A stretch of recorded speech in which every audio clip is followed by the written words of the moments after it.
it was just a toxic relationship, and I don't want to, say anything negative about my ex because I think, he had his own demons and his own feelings of enough, not feeling enough. I mean, do you feel like you have been gaslit for years? I mean, I think, my last relationship was really toxic, and it's really hard to move through infidelity, and to add, repeated infidelity is very tough. So, yeah, I memean, I think anytime there's infidelity, there's gaslighting and there's manipulation. But, I will say, it was just a toxic relationship, and I don't want to, say anything negative about my ex because I think, he had his own demons and his own feelings of enough, not feeling enough. And that's his work. And now I have to do my work because my words weren't always perfect in that relationship either, from feeling not chosen and betrayal. Yeah. I mean, do you feel like you've regained confidence in yourself? And is it hard for you to kind of process going into a new relationship, trusting somebody too? Because I would imagine that's got to be pretty difficult.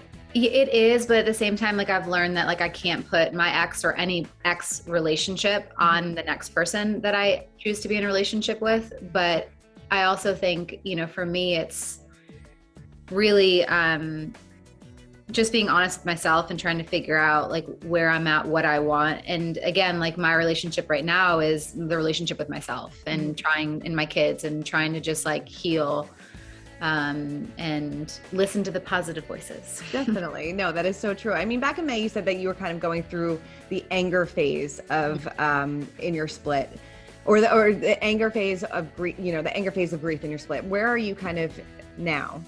I mean, again, it's a constant wheel of emotions. Like, today I feel acceptance. Tomorrow I might be sad because I don't have my kids this weekend. So I think it's just that kind of ever-changing wheel of emotions. And again, that just goes back to just me continuing to do work but yeah, I mean, it is what it is. It sucks. Never wanted to be in this situation.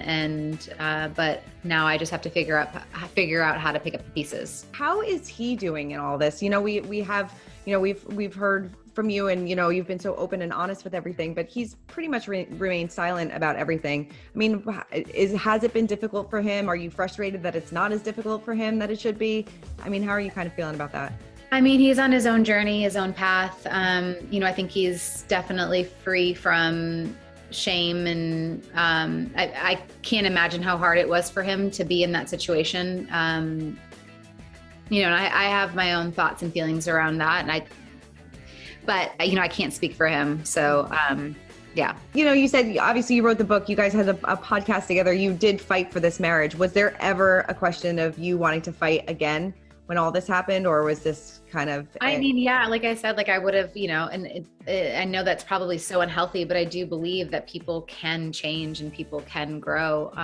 But, and I truly would have continued to fight, but I can't fight alone. So I can't fight when someone repeats patterns, and, it's just, and I don't think it probably would have ever worked because of, the stuff that he has to deal with on his side of things. And it was probably really hard for him to be so public about things and always kind of having that kind of X on his back, but now he doesn't have to have that. So hopefully he can, be healthier in the next relationship. But yeah, I mean, I love my family, and I wanted a happy family. So I would have continued to fight. But I think you come to a point where you just realize that there's not much you can do alone.